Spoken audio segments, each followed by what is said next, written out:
বিভিন্ন প্রতিষ্ঠানের কর ফাঁকির কারণে 2023 সালে আনুমানিক 2,26,236 কোটি টাকার রাজস্ব হারিয়েছে বাংলাদেশ, যা গেল 11 বছরে দেশে কর ফাঁকির পরিমাণের প্রায় দ্বিগুণ।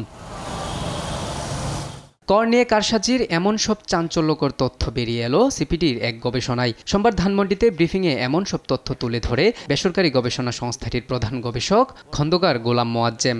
শুধুমাত্র কর ফাঁকি এবং এর বাইরে কর জালের বাইরেও তো বিপুল পরিমাণ রয়ে গিয়েছে, যাদেরকে কর জালের ভিতরে আনাই যায়নি।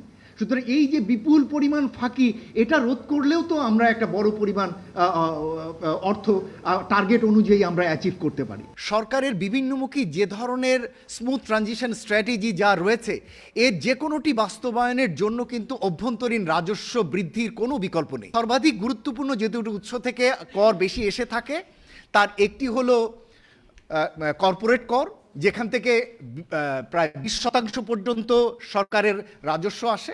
এ সময় কর্পোরেট খাতে রাজস্ব ফাঁকির বিষয়টি তুলে ধরে সংস্থাটি। এ খাতে সরকার প্রায় 50% রাজস্ব হারিয়েছে। আরএমজি সহ এক্সপোর্ট ওরিয়েন্টেড ইন্ডাস্ট্রিগুলো, তাদের জন্য কিন্তু একটা স্পেশাল সাবসিডিতে একটা রেট দেওয়া আছে। কিছু কিছু কোম্পানি যেখানে 25% করে ট্যাক্স দিচ্ছে, সেখানে আরএমজি কিন্তু 12% এবং গ্রিন হলে সেখানে 10%। এক্সপোর্টের ক্ষেত্রেও তাই হচ্ছে। ট্যাক্স অ্যাডমিনিস্ট্রেশনের কারণে যে অ্যাভয়েডেন্স ইভেশন হয়, সেগুলো plus our graduation, so all of this together warrants a deeper look into why we need corporate tax reforms.